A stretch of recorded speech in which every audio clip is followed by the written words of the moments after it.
Bonsoir à vous tous. Merci d'être en notre compagnie dans ce programme du soir sur New World Info. Et on commence avec le décryptage de l'actualité. Ce mardi, nous parlons du Sénégal. Au Sénégal, un véhicule de l'armée a sauté sur une mine en Casamance. 8 soldats sénégalais ont été légèrement blessés lorsque leur véhicule a sauté sur une mine lors d'une opération de lutte contre les trafiquants de bois et de drogue en Casamance, région du sud du Sénégal, en proie à une rébellion indépendantiste depuis quelques années. C'est ce qu'on a appris dimanche auprès d'une source militaire. La mine a explosé au passage d'un pick-up de l'armée samedi après-midi entre les villages de Lefeu et Yayem, près de la frontière de la Gambie. Nous allons tenter d'y voir un peu plus clair avec Mamadou Diouf, notre éditorialiste. Bonsoir Mamadou Diouf. Bonsoir Samuel. Que s'est-il exactement passé avec ce véhicule militaire? En fait, c'est les véhicules de surveillance de la zone frontalière avec la Gambie, zone qui est à surveiller pour 2 raisons principales. Une des raisons, c'est le trafic du bois. Cette partie sud du Sénégal est la partie la plus forestière, c'est la partie la plus pluvieuse. Et il y a là-bas une variété de bois qu'on appelle le bois de veine qui intéresse particulièrement les Chinois. Et quand vous allez en Gambie, vous voyez la Gambie exporter une très grande quantité de ce bois, alors que la Gambie n'en a pas beaucoup sur son territoire. Donc ce bois, exporté à partir de la Gambie, est exploité au niveau de cette partie sud du Sénégal. Donc un des rôles de ces militaires, c'est d'empêcher l'exploitation de ce bois. L'autre élément, on est dans la zone qui a été pendant un temps aussi la zone de la rébellion au niveau de la Casamance. Et comme les rébellions le font généralement, ils ont plongé dans le trafic de drogue, en particulier la culture du chanvre indien, qui leur permettait bien sûr de pouvoir alimenter leur caisse pendant cette période de rébellion. C'est vrai que la rébellion n'est pas éteinte aujourd'hui, mais elle a été réduite à sa plus simple expression. Mais à cause de la rentabilité de ce commerce, il y a des personnes qui continuent à faire ce commerce. Donc ces militaires qui étaient dans ce véhicule, leur rôle, c'était plutôt d'être là, aux aguets, pour empêcher ce commerce de bois et pour empêcher également le commerce du chanvre indien. Et c'est eux, malheureusement, qui sont montés sur cette mine-là. Est-ce que c'est la première fois qu'on voit qu'un véhicule militaire, ou en tout cas un incident pareil se produire? Non, au niveau de la Casamance, on en voit de moins en moins aujourd'hui. Il fut un temps, on en voyait tellement qu'une organisation comme Handicap International et même d'autres organismes internationaux étaient venus aider le Sénégal pour faire ce travail de déminage. Les mines sont présentes dans cette zone puisque les rebelles en avaient implanté un peu partout. Ça leur permettait, quand ils devaient être poursuivis par l'armée, de pouvoir freiner cette armée qui les poursuivait. Malheureusement, les civils même en ont été les victimes, de sorte que vous avez là-bas jusqu'à présent des zones, parmi cette zone, parce que le maire de la zone, même Yankoba, le rappelait, en disant qu'on a une zone de culture, on a des terres qui sont extrêmement riches, mais les populations refusent de revenir parce que plusieurs fois, en allant au champ ou en revenant du champ, quelqu'un a sauté sur les mines. De sorte que ce n'est pas les militaires seulement qui ont subi cela. Il y a le maire même qui réclame que ce qui s'était passé dans d'autres zones en Casamance, que l'aide internationale revienne pour ce qu'il appelle un déminage humanitaire pour pouvoir permettre aux populations de revenir dans ces zones. Donc ce n'est pas la première fois, aussi bien du côté des militaires que du côté des populations civiles, que quelqu'un saute sur une mine dans la partie sud du Sénégal. Mais est-ce qu'on est sûr que ce qui s'est passé n'est pas l'œuvre d'indépendantistes? En fait, j'allais dire, la suspicion la plus forte va vers eux. Pas nécessairement qu'ils aient posé une mine pour faire du tort aux soldats, mais ça peut être également des mines qui avaient été posées. Puisqu'aujourd'hui, tout le monde est d'accord que les indépendantistes casacés ne peuvent plus faire face à l'armée sénégalaise. Ils ont perdu un certain nombre parmi leurs leaders.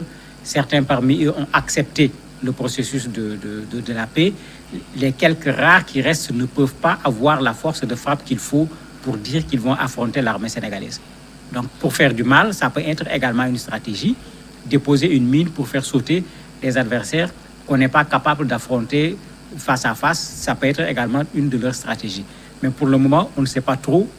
Est-ce que c'est une mine qui était là, comme les mines, j'allais dire, traditionnelles, que le MFDC avait bel et bien semées sur le territoire casacé, ou bien est-ce que c'est une mine qu'on a mis récemment pour pouvoir faire du mal à ces soldats, parce que même s'ils font du ratissage contre le trafic de bois, contre le trafic du chanvre indien, il est clair que leur présence dérange les indépendantistes casamassés. Donc, clairement, l'armée ne sait pas encore exactement qui est à l'origine de cette pose de mine et pour quelles raisons. Non, on ne connaît pas encore qui a posé la mine de façon précise, mais de façon générale, tout va vers les MFDC, soit de façon récente ou de façon ancienne, puisque dans la zone, c'est eux qui régulièrement ont posé des mines.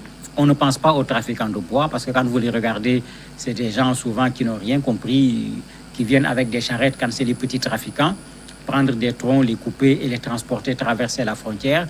Il y a quelques gros trafiquants quand même qui viennent avec des camions, mais ici, vous avez des gens qui sont juste intéressés par un trafic illicite. Ils ne sont pas dans la rébellion armée, ils ne sont pas dans ce genre de choses, puisque plusieurs fois, il est arrivé que l'État sénégalais les attrape.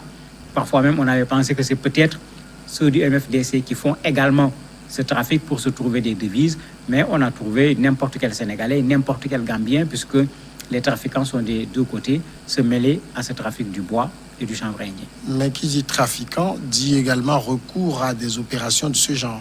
Mais tout à fait. Ces opérations ont parfois même posé, j'allais dire, de petits incidents entre le Sénégal et la Gambie, puisque plusieurs fois, les soldats sénégalais se sont retrouvés en territoire gambien sans pour autant parfois s'en rendre compte. On en a parlé une fois ici où les populations gambiennes sont même venues les entourer pour leur dire « Attendez, vous n'êtes plus au Sénégal, vous êtes sur le territoire gambien. » Et bon, avec WhatsApp et autres, ils avaient mis sur Internet, ça avait fait beaucoup de bruit à l'échelle internationale. Il est arrivé même qu'en poursuivant ces trafiquants, que les soldats sénégalais traversent également la frontière. Une fois, ils ont tiré même sur un des trafiquants sur le territoire gambien. Il a fallu après que les autorités sénégalaises prennent langue avec les autorités gambiennes pour régler un tel incident. Donc effectivement, c'est une zone surveillée à cause de ces trafics, mais à cause également de cette question des indépendantistes du MFDC. Même s'ils sont affaiblis, on n'a pas encore totalement résolu ce problème. Donc la présence militaire est également là pour cette rébellion. Est-ce que le véhicule militaire qui a sauté sur la mine était en opération de surveillance, était en train de rouler? C'est-à-dire, vous avez évoqué ces mines qui ont été posées par le passé. On peut rouler sans faire trop attention? Mais en fait, le problème avec ces mines, c'est que tant que l'espace n'a pas fait l'objet d'une inspection pour qu'on dise aux gens, vous avez des mines ici, personne ne sait. Parce qu'en Casamance, aujourd'hui, il y a des zones qui sont connues, tellement connues que même les populations qui habitent la zone ont quitté la zone pour avoir vu des membres de leur famille, des voisins sauter au niveau des mines. Vous avez d'autres zones où d'habitude, il n'y avait pas de mines, où personne n'avait mis les pieds sur les mines pour qu'on sache qu'il y en a. Puisque souvent, c'est ce qui se passe. Après, vous allez voir, ils vont venir cartographier pour dire, attendez, cette zone-là est une zone dangereuse, ne la fréquentez pas parce que vous risquez de tomber sur des mines. Malheureusement, parfois, c'est quand on va tomber sur les mines qu'on se rend compte que cette zone fait partie des zones dangereuses, que cette zone n'avait pas été cartographiée, elle n'avait pas été identifiée. Et certainement, c'est ce qui leur est arrivé, puisque c'est des gens qui sont dans la zone et qui connaissent au moins les endroits où il y a eu des mines qui ont été déposées, il y a des endroits qui ont été déminés, qui ont été sécurisés. Mais comme d'habitude, ceux qui posent les mines ne les posent pas pour qu'on vienne les enlever le plus facilement possible. Pour l'armée, est-ce qu'elle considère que c'est un incident mineur? Un incident mineur, non, parce que des soldats qui sautent sur une mine, on ne peut jamais le considérer comme un incident mineur. On peut dire, heureusement, il y a eu des blessés légers, mais ça aurait pu être une catastrophe. Ça aurait pu être des morts, donc on ne peut pas le considérer comme un incident mineur, même si du point de vue résultat, on peut dire que ce n'est pas grave. Mais c'est dangereux, c'est un précédent, comme on dit, qui est dangereux, puisque quand les gens sauteront sur la prochaine mine, est-ce que ça va être des blessés? Est-ce que ça va être des morts? Certainement, l'armée sénégalaise va s'intéresser davantage à cette zone, non plus pour le trafic du bois et le trafic de la drogue, mais pour la question également de la présence de ces mines, pour essayer de savoir qui a bien pu poser ces mines dans cette zone. Mamadou Diouf, merci d'avoir répondu à nos questions. C'est moi qui vous remercie. Voilà, on marque tout de suite la pause et c'est l'invité qui va suivre.